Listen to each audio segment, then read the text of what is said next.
Assalamualaikum warahmatullahi wabarakatuh. Pada hari ini kita akan membahas tentang perkembangan sosial dan bahasa. Tentunya saya tidak sendiri, saya ditemani teman saya. Saya Heri. Menurut Harlock, perolehan kemampuan berperilaku yang sesuai dengan tuntutan sosial. Sehingga menjadi orang yang mampu ini memiliki 3 proses. Yang pertama, belajar berperilaku yang dapat diterima secara sosial, memainkan peran sosial yang dapat diterima, dan perkembangan sifat sosial. Perkembangan sifat sosial biasanya dimaksud sebagai perkembangan tingkah laku anak dalam menyesuaikan diri dengan aturan-aturan yang berlaku di dalam masyarakat di mana anak berada. Bentuk tingkah laku sosial. Yang pertama, 1. Adanya pembangkangan atau negativisme. Tingkah laku ini terjadi akibat reaksi terhadap disiplin atau tuntutan orang tua. Sehingga semakin tinggi tuntutan anak, biasanya semakin tertantang.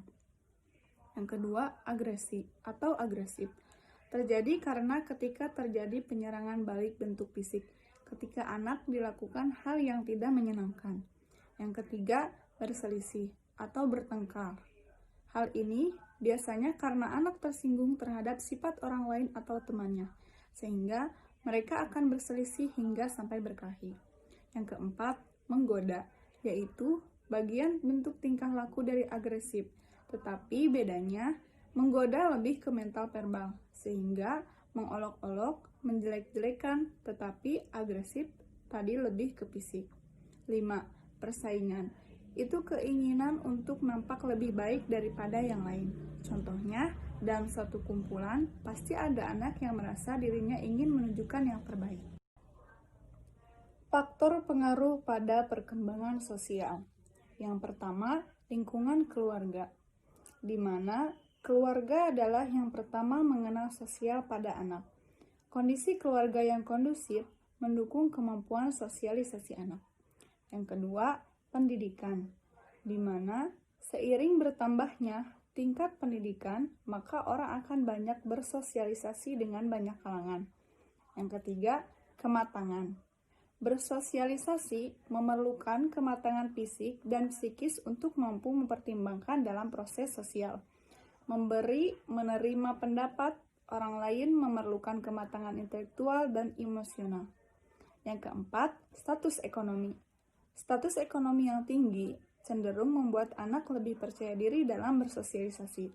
Yang terakhir, kapasitas mental, emosi, intelijensi. Kemampuan berpikir banyak mempengaruhi banyak hal seperti kemampuan belajar, memecahkan masalah, dan berbahasa. Karakteristik perkembangan sosial, di mana pada masa TK, anak suka meniru orang lain, mulai aktif bermain, berkomunikasi dengan teman, dan memiliki rasa ingin tahu yang sangat besar. Pada masa SD, anak menyadari jenis kelamin, berkompetisi dengan teman sebaya, memiliki sahabat, dan mandiri.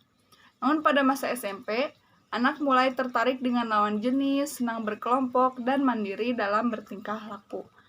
Kemudian pada masa SMA, anak memutuskan untuk mengikuti atau menolak opini, nilai, norma, dan kebiasaan dalam masyarakat serta mengambil sikap.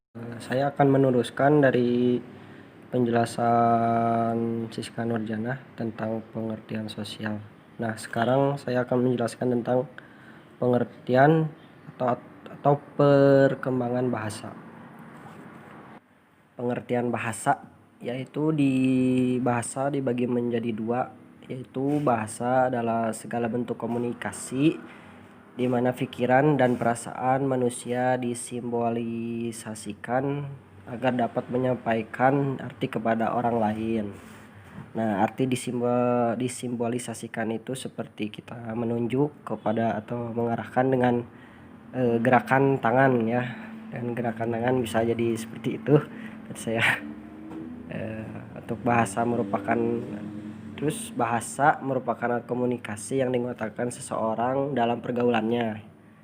Nah, jadi dalam pergaulannya itu seringkali menggunakan bahasa-bahasa yang menurut kita istilah sekarang ya bahasa gaul ya, atau hubungannya dengan orang lain bisa jadi mempengaruhi bahasa itu sendiri.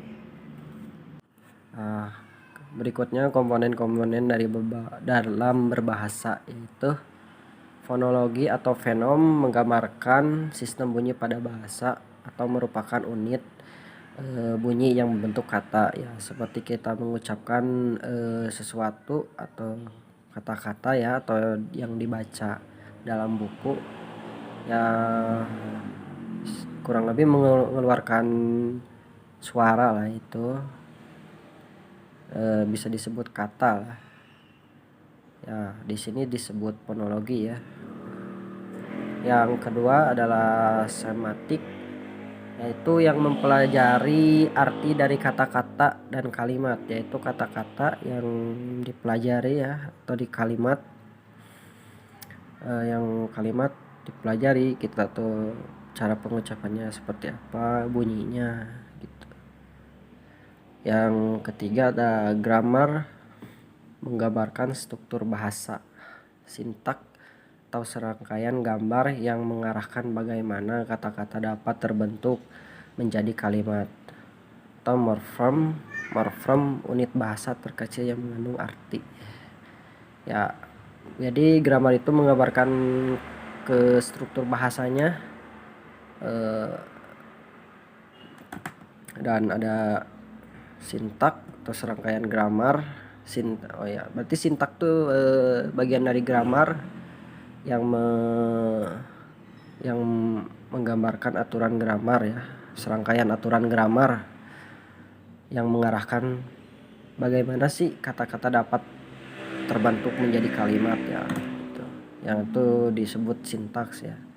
Tapi di sini belum ketulis sama saya. Di sini juga ada morfem, yaitu unit bahasa terkecil yang mengandung arti.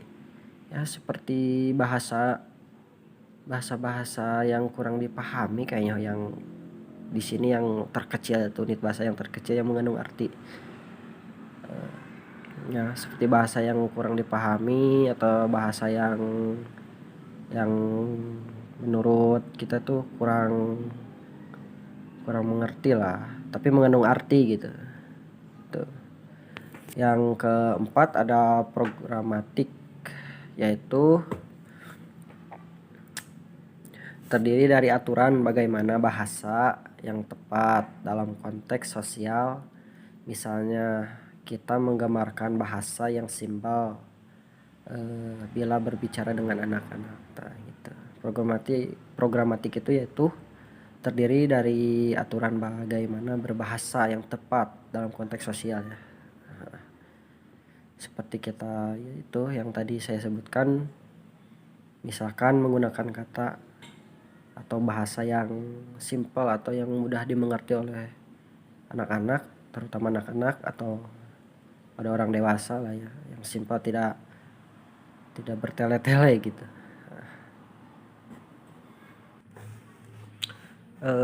Untuk selanjutnya itu faktor-faktor yang mempengaruhi perkembangan bahasa ya, itu sebagai berikut. Faktor kesehatan yang pertama itu apabila pada usia anak 2 tahun pertama ya, anak-anak akan mengalami sakit terus menerus, maka anak-anak tersebut cenderung akan mengalami kelambatan, kesulitan perkembangan bahasanya. Nah jadi untuk 2 tahun pertama ya, untuk anak-anak akan mengalami kesulitan dalam berbahasa, karena kan rata-rata di umur 2 tahun sampai ya 2 tahun pertama itu sering mengalami sakit-sakitan ya, yang menghambatnya dalam dia berinteraksi dalam berbahasa pada orang tuanya gitu. Ya bisa semacam seperti itu. Orang tua di sini juga harus berperan aktif dalam memantau kesehatan anak-anak supaya tidak terhambat dalam berbahasanya, dalam perkembangan bahasanya. Nah, tadi jangan pernah menyepelekan ya, jangan pernah menyepelekan kesehatan anak-anak ya, terutama pada usia 2 tahun pertama itu sangat rentan kan ya. Nah, karena di sini biasanya orang tua akan menyepelekan anak yang mengalami kelambanan atau malah biasanya dikira mungkin umumnya seperti itu ya, tapi padahal tidak itu. Ya, jadi jangan dianggap sepele ketika anak sakit, itu karena akan menghambat perkembangan bahasanya. Mungkin umumnya ya mungkin seperti itulah ya. Kedua ada inteligensi, yaitu anak yang perkembangannya cepat pada umumnya mempunyai inteligensi yang normal ya. Dan di sini sudah terbiasa terjadi dengan anak pada umumnya. Contoh, anak bisa mengucapkan mama, ayah, madam, itu sebuah perkembangan yang cepat ya. Untuk biasanya sih seumur 1 tahun juga udah ada yang bisa menyebutkan seperti 1 tahun lebih lah ya, atau hampir 2 tahunan lah, 2 tahunan ya, rata-rata 2 tahunan ke atas ya udah pandai berbahasa ya. Itu untuk faktor inteligensi ya. Inteligensi yang normal itu, inteligensi itu perkembangan penyerapan pola pikir dalam berbahasa. Jadi dia tuh sudah bisa mengenali bahasanya, jadi bisa meniru bahasa orang tuanya gitu ya. Ada lagi satu, yang kedua itu adalah hubungan keluarga. Nah, hubungan keluarga yaitu proses pengalaman berinteraksi dan berkomunikasi dengan lingkungan keluarga, terutama ya dengan orang tua yang melatih, memberikan contoh bahasa yang baik kepada anak. Hubungan yang sehat antara orang tua dan anak akan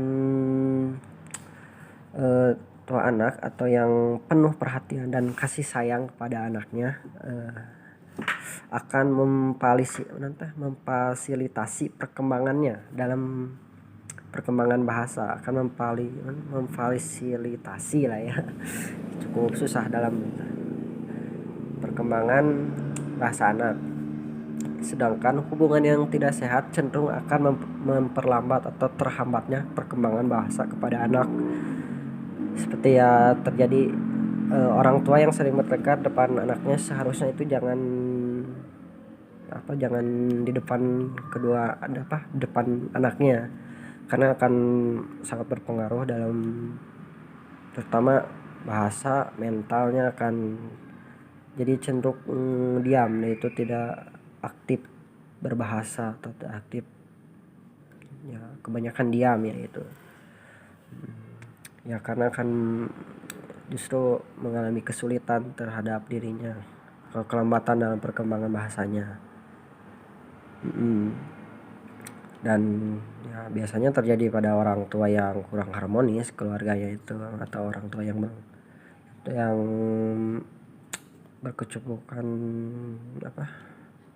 berkecukupan yang lebih dan memfasilitasi anaknya, tapi di sini kurang memperhatikan anaknya dalam perkembangannya ya itu. Nah, di sini ada umur anak. Umur anak juga sangat berpengaruh ya, karena umur anak itu ada tahapan-tahapannya ya. Untuk anak tahapan-tahapannya ya ada seperti umur 2 sampai 3 tahun akan pandai menirukan bahasa orang tuanya. Nah, jadi peran orang tua yaitu di sini harus menjadi teladan yang baik untuk anak-anaknya supaya berbicara dengan baik, berbahasa dengan benar. Jangan sekata-kata, karena itu akan menjadi anak sebagai acuan menirukannya ya.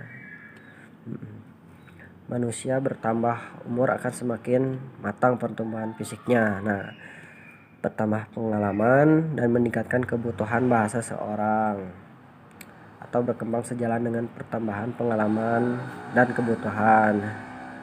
Nah, jadi anak akan semakin pintar ya ke sini, akan semakin pintar. Nah, kondisi fisik juga sangat berpengaruh ya, sangat berpengaruh. Ya, seperti seorang cacat akan terganggu kemampuannya untuk berkomunikasi seperti seperti bisu, tuli atau gagap, atau organ suara tidak berfungsi dengan baik, akan mengganggu perkembangan berkomunikasi dan tentu saja akan mengganggu perkembangan dalam berbahasa. Sedangkan dalam perkembangan berbahasanya, potensi anak untuk berbicara didukung oleh beberapa hal ya, seperti kematangan alat bicara, kesiapan berbicara, yaitu adanya model yang baik untuk dicontoh seperti tadi orang tua ya, kesempatannya berlatih, kesempatannya berlatih untuk berbicara itu sangat tinggi ya, seperti anak akan dengan cepat ya, seperti tadi integritas sih ya, itu pokoknya ya, yang normal akan cepat berlatihnya dan ada kemauan dalam dirinya, dia sudah memiliki kemauan untuk berbahasa ya. Dan yang terakhir adalah motivasi untuk belajar ya, untuk berlatih. Motivasi untuk belajar berlatih sudah ada sejak dini ya, sejak dini dia akan tetap terus berlatih, menirukan bahasa-bahasa yang didengar olehnya. Tapi di sini kondisi fisik ya, tetapi menurut saya ya, kecenderungan anak normal ya dan yang cacat itu lebih cerdas yang cacat ya, karena ya Allahu alam ya, karena mungkin kebanyakan di suatu kekurangan ada kelebihan di dalamnya ya. Kelebihan ya, pasti akan diberi kelebihan ya, yang mungkin orang lain belum tentu bisa untuk melakukannya ya. Mempunyai semangat yang biasanya kondisi fisik itu kan, karena anak cacat lah lebih mempunyai semangat yang tinggi ya untuk belajar ya. Bisa lihat kita di mana namanya ya, di media sosial atau di rumah untuk orang yang berkebutuhan khusus, dia akan sangat semangat untuk berlatih, cepat untuk belajar ya, daripada anak yang normal ya.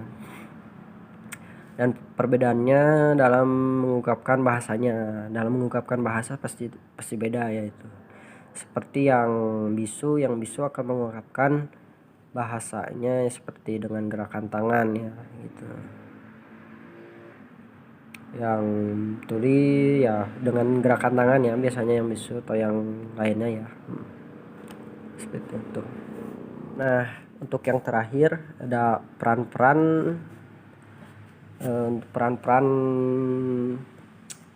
dalam perkembangan bahasa ya. Di sini saya cuma menyebutkan dua, yaitu sebagai berikut ya. Peran pertama orang tua ya. Orang tua sangat berperan ya dalam perkembangan bahasanya. Karena di orang tua itu yang sangat pertama, anak mengenal bahasa itu pertama dari orang tuanya ya. Dia menirukan bahasa orang tuanya, yang pasti dari bahasa orang tuanya yang baik, pasti dia akan menirukan dari yang baik juga. Kecuali orang tuanya yang berbahasa sekata-katanya ya, pasti anak juga akan menirukannya. Nah, di sini jadi peran orang tua itu sangat penting dalam berbahasa, terutama anak yang perkembangan bahasanya baru memasuki tahap awal ya. Pasti dibutuhkan peran orang tua yang berbahasanya yang baik. Nah, seperti itu. Lingkungan yang kedua, lingkungan sosial. Lingkungan sosial juga sangat berpengaruh, terutama untuk perkembangan anak-anak yang seusia SD lah ya, usia SD. Dia telah memasuki ke lingkungan sosialnya, yaitu seperti teman-temannya, guru-gurunya, ya disitulah perkembangan bahasa yang cenderung akan bukan mengakibatkan ya, cenderung dapat mempengaruhi berbahasa anaknya yang kurang baik ya. Ya seperti kita lihat di kehidupan yang nyata ya, yang asli ya, kebanyakannya seperti itu. Anak-anak akan usia pada itu sudah, untuk sekarang ya yang saya lihat itu, untuk sekarang berbicaranya sangat pandai, namun dengan kata-kata yang kurang pantas, kurang sopan pada yang usia di atasnya. Seperti anak-anak kadang suka menyebut ya kata-kata jelek ya, bahasanya jelek gitu. Nah itu sangat berpengaruh gitu. Sangat disayangkan sih sebenarnya. Nah jadi peran lingkungan juga sangat berhubungan dengan orang tua ya. Orang tua juga harus memantau perkembangan bahasanya, dalam perkembangan lingkungan dalam berbahasanya. Jadi sangat berkaitan sekali gitu. Ya, jadi untuk orang tua sebaiknya pantau anak-anak dalam perkembangan bahasa ya. Apalagi perkembangan bahasa sebagai peserta didik itu harusnya lebih sopan, santun. Tapi sekarang anak-anak sekolah juga ada yang berbahasanya kurang pantas kepada gurunya. Ya gitu. Ya jadi itu harus lebih dipantau lagi ya. Mungkin itu saja dari saya untuk perkembangan bahasa ya pada anak-anak. Sekian dari saya. Assalamualaikum warahmatullahi wabarakatuh.